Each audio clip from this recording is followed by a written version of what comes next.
Kailan lang, ang Estados Unidos ay nagpadala ng isang carrier strike group, isang fighter squadron at karagdagang mga barkong pandigma sa gitnang silangan bilang paghahanda sa posibleng pagganti ng Iran dahil sa pagpatay sa isang mataas na lider ng Hamas sa Tehran kamakailan. Ito ay isa sa pinakamalaking pagkilos ng mga puwersa ng Amerika sa rehiyon mula nang magsimula ang digmaan sa Gaza, na may layuning balaan ang mga militanteng grupo na huwag palawakin ang labanan. Nagpahayag din ang Israel na handa ito sa iba't ibang senaryo matapos ang pagpatay kay Ismail Haniyeh sa Iran. Nag-iimbak na ng mga supply ang mga Israeli, kinansela na ng mga airline ang kanilang mga flight, at may mga babala na nakaugnay ng paglalakbay dahil sa mataas na alerto sa rehiyon para sa posibleng pagganti ng Iran. Sinabi ni John Kirby, ang Strategic Communications Coordinator para sa National Security Council, na malinaw na narinig nila ang pahayag ng leader ng Iran na gaganti sila sa pagpatay kay Haniyeh at balak nilang maglunsad ng panibagong pag-atake laban sa Israel. Dagdag pa niya, hindi rin dapat isantabi na maaaring maging target din ang US, kaya kailangan nilang tiyakin na handa ang kanilang mga puwersa at kakayahan sa rehiyon. Noong Biyernes, inutusan ni Defense Secretary Lloyd Austin ang pagpapalit sa USS Theodore Roosevelt Strike Group ng USS Abraham Lincoln Strike Group na kasalukuyang nasa Gulf of Oman. Kasama rin sa ipinadala ang mga destroyer at cruiser na mayroong missile defense capabilities para sa gitnang silangan at Mediterranean Sea. Bukod sa mga barkong pandigma, inutusan din ni Austin ang pagpapadala ng isang fighter squadron sa rehiyon. Kasalukuyan ng naroon ang USS Wasp Amphibious Assault Ship na kayang magsagawa ng evacuation ng mga mamamayang Amerikano sa Lebanon kung kinakailangan. Naglabas ng pahayag si Sabrina Singh, Deputy Press Secretary ng Pentagon, na ang depensa ng Estados Unidos ay palaging handa at may kakayahang mag-deploy ng mga puwersa sa maikling oras para tugunan ang mga nagbabagong banta sa pambansang seguridad. Samantala, ang Kuwaiti Airlines ay kinansela na rin ang lahat ng flight nito patungong Beirut dahil sa kasalukuyang sitwasyon sa rehiyon. Sumunod ito sa hakbang ng iba pang mga airline tulad ng Air France at Lufthansa na kinansela rin ang kanilang mga flight patungong Beirut dahil sa takot sa posibleng paglala ng sitwasyon sa rehiyon. Ang sitwasyon sa pagitan ng Iran, Israel at Russia ay nagiging mas matindi at mas komplikado sa paglipas ng panahon. Ayon sa mga ulat noong August 5, humingi ang Iran ng mga makabagong air defense systems mula sa Russia bilang paghahanda sa posibleng digmaan laban sa Israel. Ang mga sistema ng depensa na ito ay sinasabing nagsisimula ng ipamahagi ng Russia sa Iran ayon sa mga hindi pinangalanang opisyal ng Iran. Noong August 5 din, bumisita si Sergei Shoigu, ang kalihim ng National Security Council ng Russia at dating ministro ng depensa sa Tehran. Ang pagbisitang ito ay bahagi ng paghahanda ng Iran upang maghiganti sa Israel dahil sa pagpatay sa lider ng Hamas na si Ismail Haniyeh sa teritoryo ng Iran noong July 31. Sa Tehran, nakipagpulong si Shoigu sa bagong pangulo ng Iran na si Masoud Pezeshkian, pati na rin sa mga mataas na opisyal ng militar ng Iran na namumuno sa pagplano ng mga atake laban sa Israel. Kinumpirma ng dalawang opisyal ng Iran na malapit sa plano ng digmaan, kabilang ang isang miyembro ng Islamic Revolutionary Guard Corps, na humingi na nga ang Iran ng mga kagamitan sa air defense mula sa Russia. Ayon sa kanila, nagsimula ng magpadala ang Russia ng mga modernong radar at iba pang air defense equipment. Nakipagkita rin si Shoigu kay Mohammad Bagheri, ang komandante ng Iranian Armed Forces. Sa kanilang pagpupulong, nagpahayag si Shoigu ng kahandaan ng Russia na makipagtulungan ng lubos sa Iran sa mga usaping rehiyonal. Ipinahayag din ni Bagheri na ang relasyon ng Iran at Russia ay malalim, pangmatagalan at estratehiko at patuloy na lalawak sa ilalim ng bagong pamahalaan ng Iran. Sa kabila ng malapit na ugnayan ng Russia at Israel dahil sa mga kultural at ekonomikal na koneksyon, hindi maaring tanggihan ng Moscow ang Iran. Ito ay dahil sa kanilang malaking pangangailangan sa mga Iranian drones sa kanilang digmaan sa Ukraine. Ang sitwasyong ito ay nagpapakita ng masalimuot na relasyon sa pagitan ng mga bansa at ang posibleng mga kinahihinatnan ng mga desisyon ng bawat isa. Ang Estados Unidos ay patuloy na humihikayat sa iba pang mga bansa na iparating sa Iran na ang pag-escalate ng tensyon sa gitnang silangan ay hindi makabubuti para sa kanila. Ayon sa isang tagapagsalita ng State Department, ito ay isang mahalagang yugto para sa rehiyon ayon kay Secretary of State Antony Blinken. Sa kabila ng matinding tensyon, nananatiling nakatutok ang Washington sa diplomatikong mga hakbang upang mapigilan ang anumang posibleng retaliatory strike ng Iran laban sa Israel. Ayon kay Blinken, ang lahat ng partido ay dapat umiwas sa anumang hakbang na magpapalala ng sitwasyon. Kung magkakaroon ng pag-escalate, ito ay magdudulot lamang ng mas matinding kaguluhan, karahasan, at kawalan ng seguridad. Ang pahayag na ito ay ginawa sa gitna ng pangamba na naghahanda na ang Iran para sa isang paghihiganti matapos ang pagpatay kay Ismail Haniyeh, leader ng Hamas, sa Tehran. Ang Iran ay nagbanta na paparusahan ng Israel dahil sa pagpatay kay Haniyeh, kahit na hindi pa umaamin ang Israel sa naturang insidente. Sinusuportahan ng Iran ang Hamas na kasalukuyang nakikipagdigmaan sa Israel sa Gaza, gayon din ang Hezbollah sa Lebanon na nawalan din ng isang mataas na opisyal sa isang Israeli strike sa Beirut. Ang Pangulo ng Amerika na si Joe Biden at Vice President ng Amerika na si Kamala Harris ay binigyan ng update ng kanilang National Security Team tungkol sa sitwasyon sa gitnang silangan, lalo na ang mga banta mula sa Iran at mga kaalyado nito laban sa Israel at mga sundalong Amerikano. Ang kanilang talakayan ay nakatuon din sa naging atake sa Al-Assad Air Base sa Iraq at ang posibleng tugon ng Estados Unidos. Sa kanilang briefing, binigyang diin na hindi pa malinaw kung kailan o paano maglulunsad ng atake ang Iran at Hezbollah laban sa Israel. 5 Amerikanong sundalo ang nasugatan sa isang rocket strike, ngunit hindi pa tiyak kung ito ay may kaugnayan sa mga banta ng Iran na maghihiganti dahil sa pagkamatay ni Haniyeh. Nakatutok din ang Estados Unidos sa mga hakbang upang suportahan ang Israel sa militar kung sakaling ito ay atakihin. Kasama rin dito ang kanilang diplomatikong pagsisikap na maibaba ang tensyon sa rehiyon at makamit ang isang ceasefire at kasunduan sa pagpapalaya ng mga bihag sa Gaza.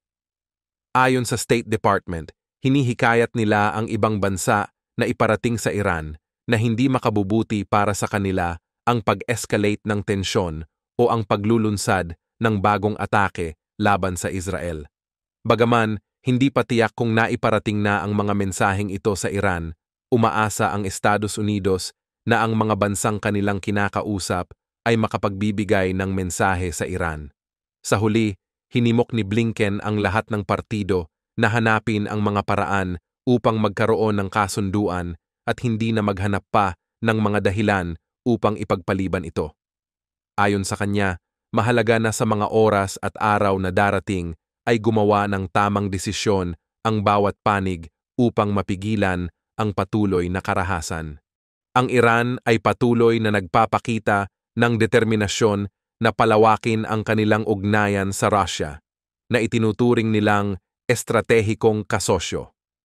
Sa isang pulong noong Lunes, sinabi ni Pangulong Masoud Pezeshkian ng Iran kay Sergei Shoigu, ang kalihim ng Konseho ng Seguridad ng Rusya, na ang kanilang relasyon ay mahalaga, lalo na sa harap ng mga hamong kinakaharap ng dalawang bansa. Ayon kay Pezeshkian, palagi nang tumayo ang Rusya sa tabi ng Iran sa mga mahihirap na panahon.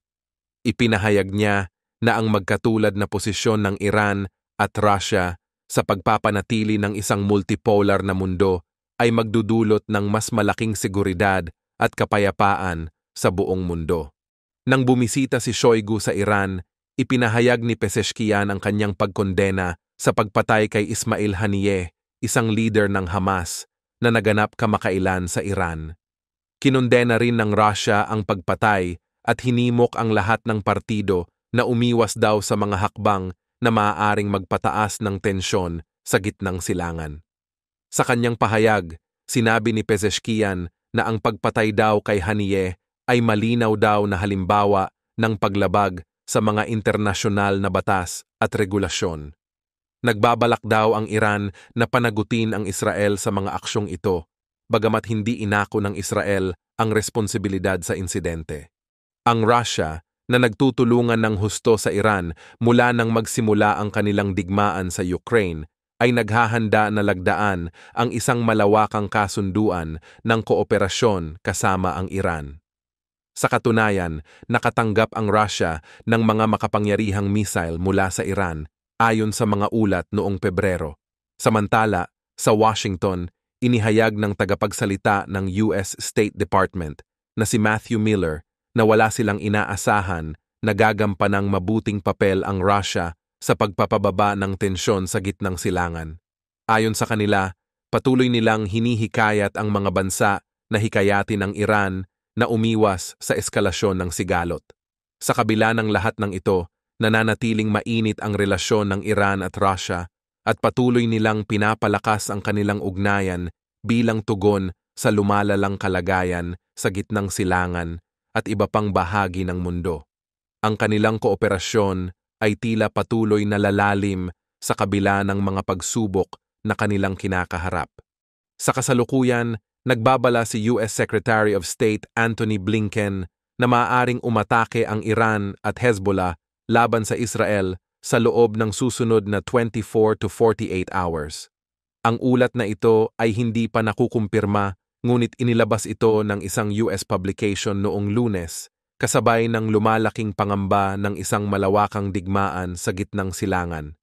Ang Iran at Hezbollah ay nangakong gaganti matapos mapatay ang mga pinuno ng Hamas at Hezbollah noong nakaraang linggo. Ayon sa isang ulat, binanggit ni Blinken sa isang tawag kasama ang mga kapwa-opisyal ng G7 na maaaring magsimula ang pag-atake ng Iran at Hezbollah laban sa Israel sa pinakamaagang Lunes. Ayon sa mga ulat, binigyang diin ni Blinken na naniniwala ang Estados Unidos na parehong gaganti ang Iran at Hezbollah. Ngunit, inamin ng Washington na hindi nila alam ang eksaktong oras ng pag-atake o kung anong anyo ang gagawin nito. Sa kabila nito, umaasa ang Estados Unidos na mapipigilan ang paglala ng sitwasyon sa pamamagitan ng panghihikayat sa Iran at Hezbollah na limitahan ang kanilang mga pag-atake at pigilan ang anumang sagot mula sa Israel. Dagdag pa rito, hinihikayat ni Blinken ang iba pang mga ministro ng G7 na magtulungan sa pagsasagawa ng diplomatic pressure upang mapigilan ang posibleng eskalasyon. Naglabas ng pahayag ang G7 noong Lunes na nagsasaad ng kanilang malalim na pagkabahala sa tumitinding tensyon sa gitnang silangan at nanawagan sila ng pagpipigil mula sa lahat ng panig. Binigyang diin nila na walang bansa o nasyon ang makikinabang sa patuloy na paglala ng sitwasyon. Habang tumataas ang pangamba sa posibleng digmaan, parami ang mga bansa na nag-aabiso sa kanilang mga mamamayan na umalis agad sa Lebanon. Kasama rito ang Japan, Saudi Arabia at France na pinakahuling nag-utos sa kanilang mga mamamayan na lisanin ang bansa habang may mga commercial flight pa na nag-ooperate. Sa isang pahayag, mahigpit na inatasan ng French Ministry for Europe and Foreign Affairs ang kanilang mga mamamayan na iwasan ang pagpunta sa Lebanon at hinimok ang mga naroon na umalis sa lalong madaling panahon. Ang mga pangyayaring ito ay nagpapakita ng delikadong sitwasyon sa gitnang silangan na maaaring magbunga ng malawakang digmaan. Kaya't napakahalaga ng pagpipigil at diplomasya upang maiwasan ang karagdagang paglala ng alitan sa rehiyon.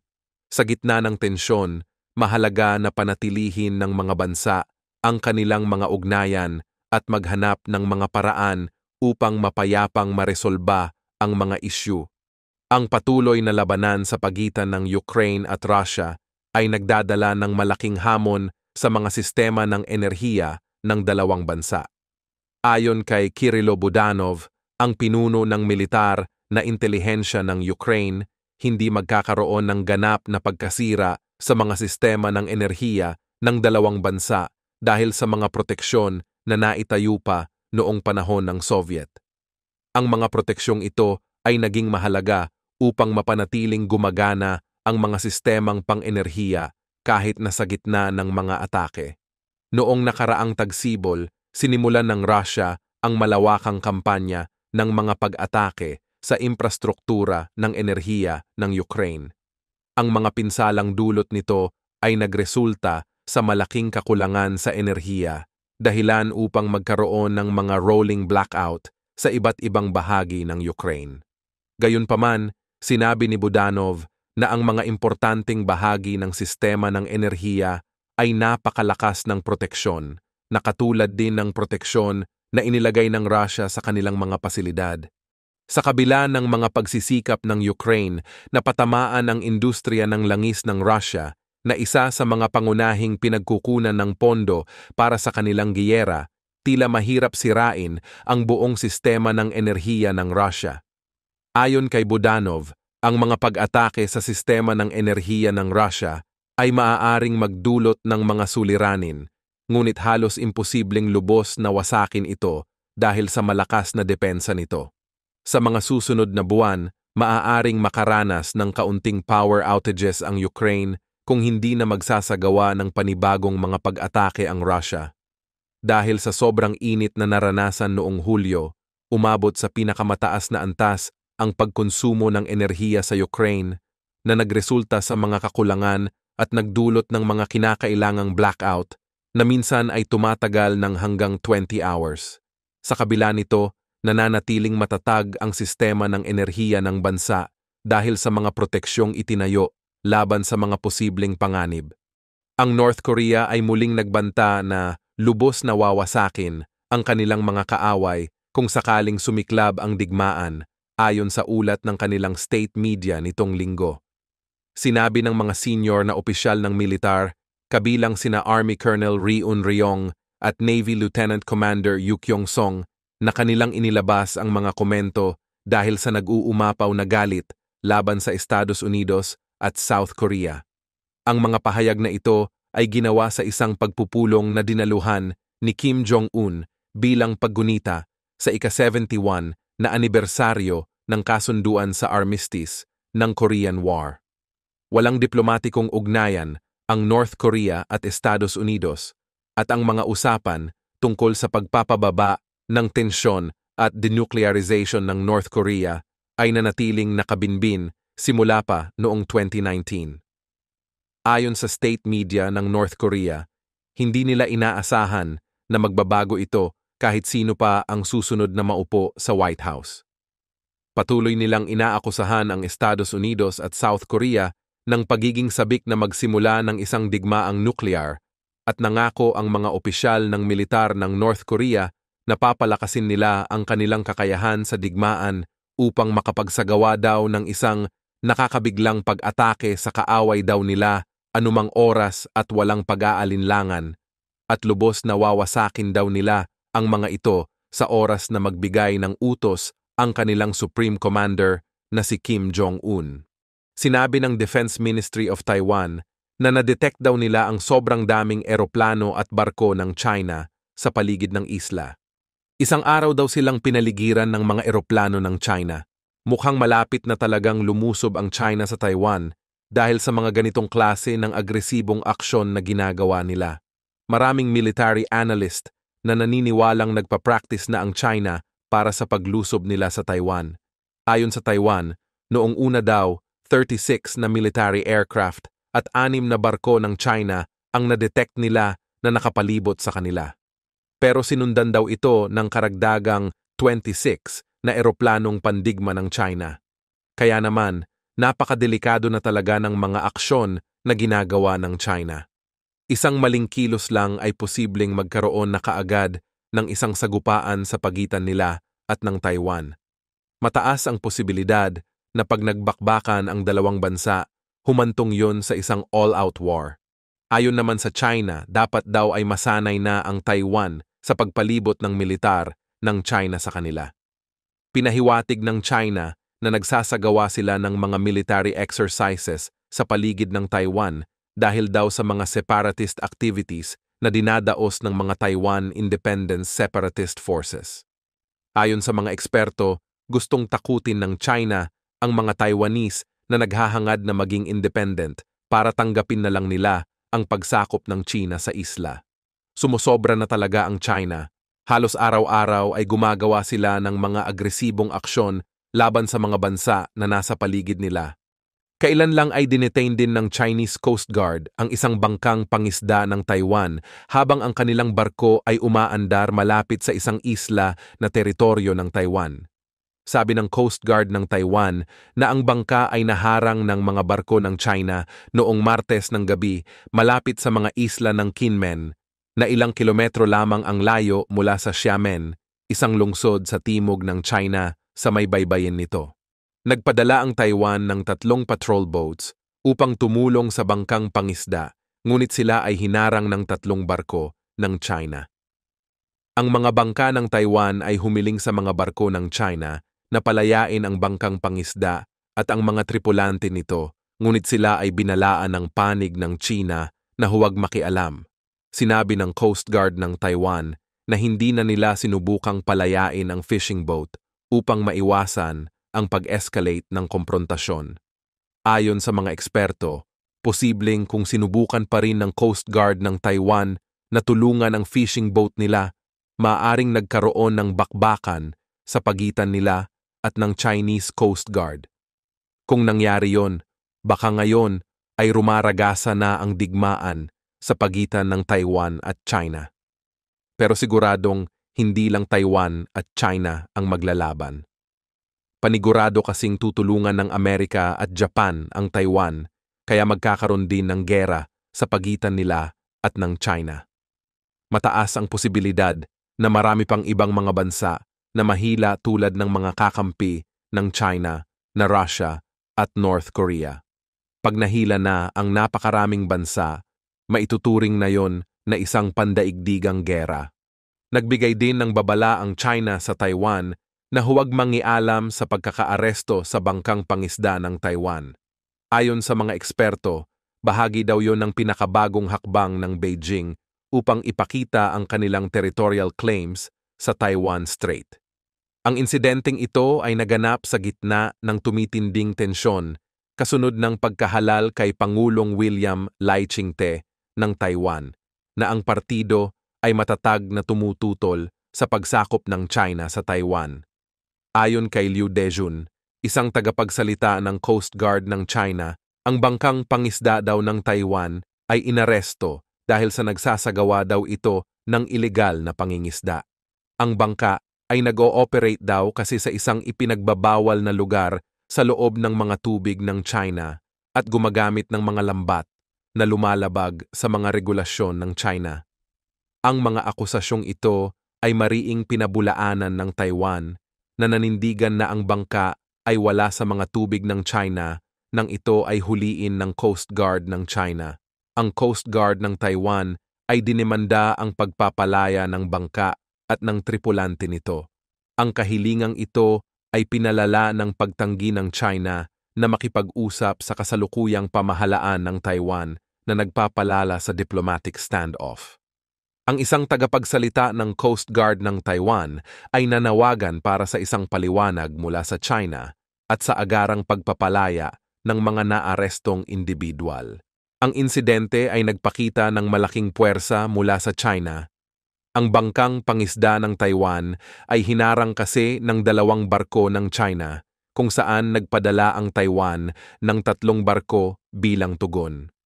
Gayunpaman, ang isa sa mga barko ng Taiwan na lumapit ay hinarangan din ng karagdagang mga barko ng China at binalaan na huwag makialam.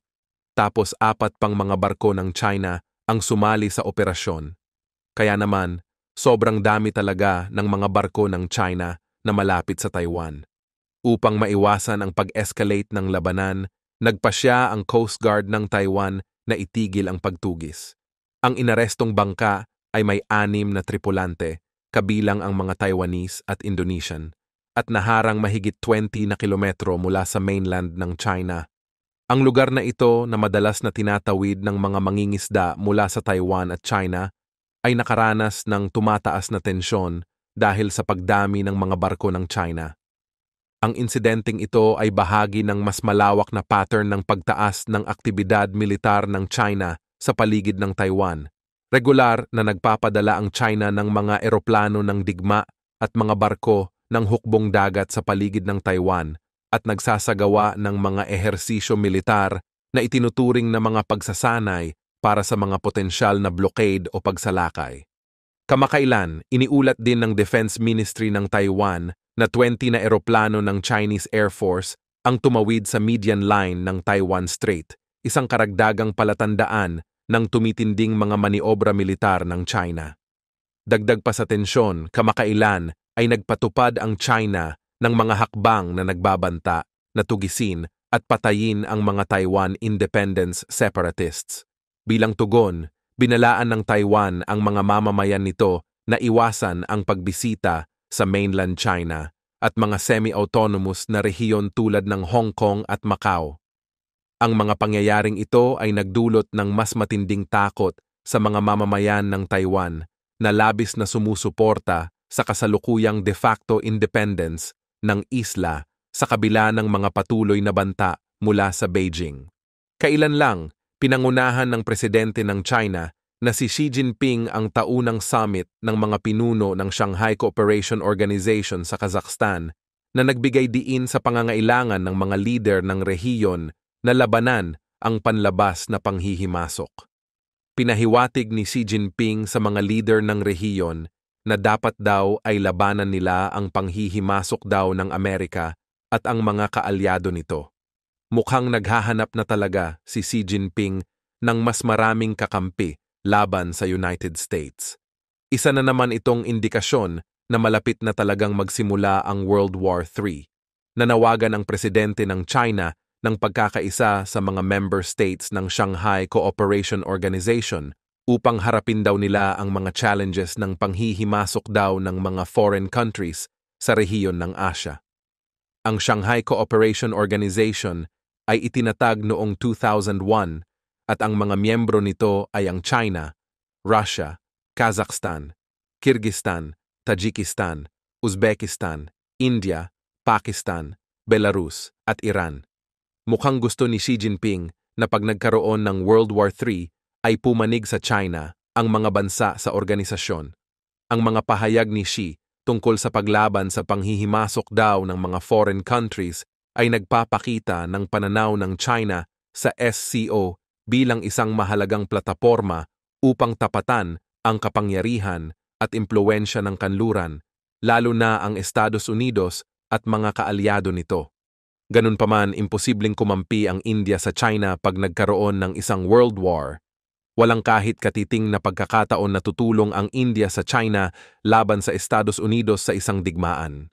Ang India at China kasi ay maituturing na mortal na magkaaway, lalo na sa usapin ng kanilang mga pinagtatalunang teritoryo sa Himalayas, na nagresulta sa isang matinding sagupaan noong 2020.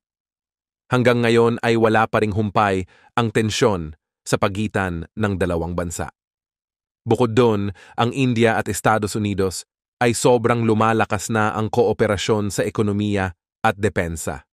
Tapos, ang India ay isa ring matatag na miyembro ng Quadrilateral Security Dialogue, Quad, kasama ang Estados Unidos, Japan at Australia, na itinatag mismo upang kontrahin ang lumalawak na impluwensya ng China sa Indo-Pacific. Sa katunayan, ayon sa mga eksperto, ang India ay hindi lamang hindi tutulong sa China, kundi aktibong lalaban din ito upang suportahan ang Estados Unidos. Kaya naman siguradong hindi talaga tutulungan ng India ang China laban sa Amerika at sa mga kaalyado nito.